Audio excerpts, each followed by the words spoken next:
Hello, my lovelies. How are we all today? I hope you guys are having a great day. Welcome or welcome back to Trapped by Love. My name is Emma Carrington, and if you're interested in true crime and justice, you are in the right place. So I hope you consider hitting that subscribe button because we'd love to have you join our little family here. By way of disclaimer, we discuss true crime cases involving domestic abuse and domestic homicide on this channel. So if this is not the kind of content you were looking for, I completely understand. Thanks for stopping by. Now, if you're listening on any pod platform and ever want to see the images that go along with these cases, you can find us on YouTube at Trapped by Love. But wherever you are, please know that I appreciate you. So let's go ahead and get into today's case, which is that of Ellie Gould. Ellie was born on the 6th of February 2002 to parents Carol and Matt. She also had a brother, Ben. Ellie was a beautiful girl inside and out. She was said to be feisty and friendly. She was never without a smile and absolutely loved riding horses. Ellie grew up in a small country area called Cairn in Wiltshire. Wiltshire is quite an affluent area and is known as a safe community. She had lived in this same place her whole life, so Ellie had a very close-knit group of friends who loved her and called her quirky and real. She was funny and full of life. Ellie was a very determined girl who knew her own mind and was very self-aware from a young age. Her passion for horses and horse riding gave her a greater capacity for patience and brought out her fearless nature. Ellie had discussed with her mum the fact that she hoped to one day join the mounted police because she enjoyed watching documentaries and trying to solve cases and thought she could combine her interest in investigation and her love of horses, which sounds like it would have been a perfect career path for this intelligent and driven young lady.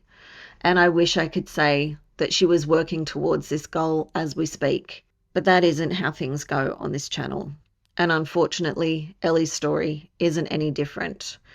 Because in January of 2019, Ellie began a relationship with a guy by the name of Thomas Griffiths. Thomas Griffiths went to school with Ellie. This was the first real relationship Ellie had had, and she was really taken with him, even before they began dating. Thomas Griffiths is described as quiet and really quite normal. He came from a happy family, and Ellie's friends say that she told them that Thomas was caring and a lot more outgoing and funny when it was just the two of them, because they thought that he was really quiet. He was a prefect at school, a good student, and did very well in sports. By everyone's account, there was no indication that this young man would be anything but a nice first boyfriend for Ellie. Her parents thought they were a bit of a mismatch as a couple, but nothing was glaringly off about Thomas. Over the course of their relationship, Ellie found that Thomas was often upset with her if they couldn't see each other, and this was encroaching on her time with her friends. Thomas had begun talking about marriage and kids, and this gave Ellie pause because hearing these things from him made her realize just how much more invested in the relationship he was. Marriage was definitely not what she wanted, and she was beginning to feel weighed down by the relationship. Thomas began to feel the shift in her, and because he felt he was losing her, he became more possessive. This gave Ellie the final push to end it. On Thursday, the 2nd of May, 2019, Ellie told Thomas that the relationship was over, but he wouldn't accept it. He kept saying no, they should be together, begging her to reconsider, saying that they needed each other, that they loved each other. But Ellie had made up her mind. The following morning, on the 3rd of May, he decided to confront her, but when he got to school, Ellie wasn't there. After asking her friends, he learned that she didn't have class until the afternoon, so she was still at home. Armed with this information, Thomas left school and headed to the bus station. He caught a bus home and got changed. His mum came home unexpectedly and he hid so that he wouldn't have to explain why he wasn't at school. And when she left again, he took her car keys and drove unlicensed to Ellie's house. That was around 11 a.m. This was also about the time that Ellie's friend, who was supposed to be picking her up, received a text saying, "Don't worry about picking me up. I am just going to study at home today." Her friend didn't think anything of it and didn't hear anything more from her throughout the day. She did hear from Tom, though. In fact, all of Ellie's friends did. The friends had a group chat going, and at around 3 or 4 in the afternoon, Tom messaged that he was upset about he and Ellie splitting up, and he wasn't feeling like himself. He also said he'd been self-harming, saying that he'd been scratching himself around his neck area. All of Ellie's friends were, of course, sympathetic and concerned. They all let him know that they were there for him if he needed to talk. It was also around 3 p.m. that Ellie's dad, Matt, got home from work, and he walked into a scene that no parent should ever have to witness. He found his beautiful 17-year-old daughter laying lifeless on the kitchen floor. Initially, he thought that she had fallen and hit her head, but then he noticed the blood splattered all around the kitchen, and nothing made sense to him. Matt called for an ambulance, and the dispatcher gave instructions to do CPR, but he explained that his daughter was cold and stiff at this point, so he wouldn't be able to resuscitate her. He believed she was dead. What a terrible thing to have to not only come to terms with, but to have to say out loud. He then called Ellie's mum, Carol. He told her that Ellie had had an accident and she needed to come home. Carol pulled into their quiet street to find police cars and an ambulance blocking her way to her house. She found Matt sobbing at the end of the driveway. When she asked what had happened, he had to tell her that her daughter was dead. Ellie had been strangled and then stabbed at least 13 times in the left-hand side of her neck. The coroner concluded she was most likely unconscious before she was stabbed, as she didn't have any cuts to her hands or her arms, which they would expect to see if the victim was trying to defend themselves from a knife attack. The knife used to kill Ellie was from her own kitchen, and when she was found, she was face down with the knife still embedded in her neck. She was also lying on her right arm, and she was holding the knife to the opposite side of her neck. Suicide was quickly ruled out by the detectives. It was obvious by the overkill that Ellie had not done this to herself, despite the positioning. The police began canvassing the neighbourhood and soon found a neighbour who had seen someone approaching Ellie's house, and the description they gave fit Thomas Griffiths.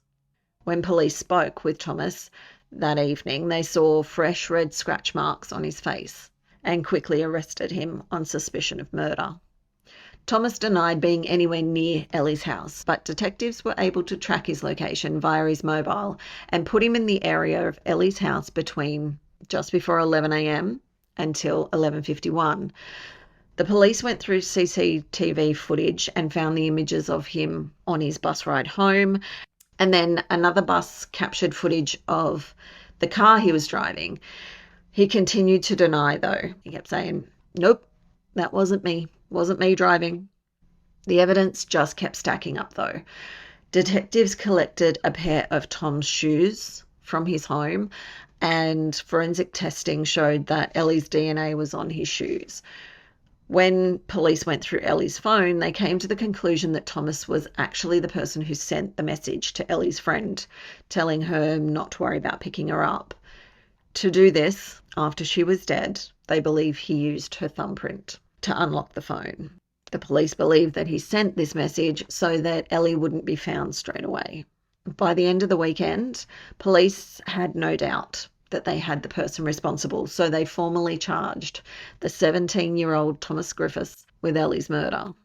Thomas still refused to admit to the murder, and police continued to investigate. They found that after he had returned home, his phone connected to his home Wi-Fi.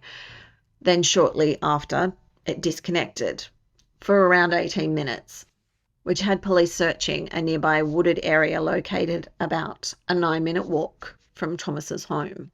There they found a black plastic bag which contained blood-soaked tea towels and dishcloths. Forensic testing showed that the blood was Ellie's. Finally, at Bristol Crown Court in August, at his hearing, Thomas Griffiths pled guilty. However, even though Thomas admitted responsibility for Ellie's death, he denied murder per se, saying he couldn't remember how or why he had killed her. Well, we know how you killed her, and anyone with half a brain cell can work out why. You didn't like losing someone. Yes, a whole autonomous person that you deemed to be yours. How dare she even think of walking away from your 3-month relationship? Self-absorbed, self-serving asshole. And that's all I've got to say about that. In November, Thomas Griffiths was back in court, and there the judge heard all about his good character and how he'd never been in trouble before, that he had been made prefect and had just completed his Duke of Edinburgh award. This glowing reference, along with what they saw as excuses that the defence put forward, angered Ellie's friends. They couldn't understand how anyone could stand up and say that the person who killed their friend had any redeeming qualities. The judge also had to take into account whether or not the murder was premeditated. And even though he had gone home to don a black hoodie on a warm day, the murder weapon was one that was found at the scene. So the prosecution ultimately couldn't prove premeditation, which meant in the end Thomas Griffiths was sentenced to life, but with a non-parole period of 12.5 years, with the last quarter of this to be served in an open prison. What is an open prison, you ask? Yeah, I did too. It's pretty much what the name suggests. An open prison is one with less security and supervision than a closed prison. Essentially, there are fewer restrictions. The incarcerated person probably won't be kept in a cell all day, or may even have a key to their cell. They may be able to participate in workshops inside the prison. Some people serving in open prisons may be given release on temporary license, meaning they could take employment in the daytime outside of the jail, returning in the evening. It's possible some could even be granted temporary license to spend several days at home, again, before returning to jail. The aim of open prisons is to help inmates resettle and reintegrate into society as their sentence draws to a close. So, not only did he essentially only get 12.5 years, because being 17, he was treated as a child, not an adult. For the last 3 or so of those years, he will be living in a place where he has a key to the door and can live fairly freely. That doesn't sound like a prison. That sounds like an apartment with room service and a cleaner. I have no words. Ellie's parents were devastated by this sentence, and rightly so. What a slap in the face. This is a pathetic sentence for someone who viciously attacked a young girl in her own home and then placed the knife he killed her with in her hand and reinserted it into her neck to make it appear as though she had stabbed herself. That is a scarily sick mind that does that. Since the verdict, Carol and Matt have campaigned to have this law changed. Their hopes were raised when a white paper promoted by Swindon MP and Lord Chancellor Robert Buckland proposed harsher sentencing for teenage murderers. Mr. Buckland suggested it be called Ellie's Law, but the details showed that while young terrorists and those who go out armed with a knife would get longer sentences, those who committed domestic crimes could in the future serve less time, because with this new rule, it would mean that teenagers would serve 2/3 of the minimum adult sentence. But the adult minimum for domestic killings is 15 years, which is wrong in itself. But that would mean that teenagers like Griffiths, who was 17 when he stabbed Ellie to death, would get a minimum of 10 years. Carol said, quote, "It is completely wrong. When we were told of the details, I was so angry and upset. We don't want Ellie's name associated with it," end quote. After a 2-year campaign for Ellie's Law, they were finally successful in 2021. This change in law means that young offenders who are guilty of the most serious killings are sentenced to a minimum of 27 years in prison instead of 12. They also appealed Thomas's sentence, asking for it to be revised, but they were told that it wasn't unduly lenient. Carol said, quote, "We've been completely let down by the judicial system. It feels like there's nothing else that we can do. He's committed a crime and he's not getting a fair sentence for it. Nothing makes sense anymore," end quote. Ellie's friends have also launched a campaign in her name. They are pushing to have self-defense lessons added to the national curriculum. Along with Carol, her friends helped to design a memorial for Ellie that is in the courtyard of their school. It's a foal laying down amongst a bed of flowers with a plaque above it. Thomas Griffiths could be eligible for parole as early as the middle of 2029, which is way too soon for my liking. It's just crazy. Where is the justice? I don't understand. But that, my darlings, is all I have for you today. As always, I would love to hear your thoughts on this case, so please let me know what you think in the comments box below or over on Twitter or Discord, the links to which are in the show notes. This is also where you will find the link to my second channel, which is an educational channel discussing what else but domestic abuse. I'm so predictable. So check out Surviving the Love Bomb. If the content in this case has raised any concerns for you regarding your own relationship or that of a loved one, please reach out for help. There is a list of resources, again, in the show notes and description box below. My aim in covering these cases is to honour the victims of these crimes and to get their stories out there in the hopes of warning others who may face similar situations.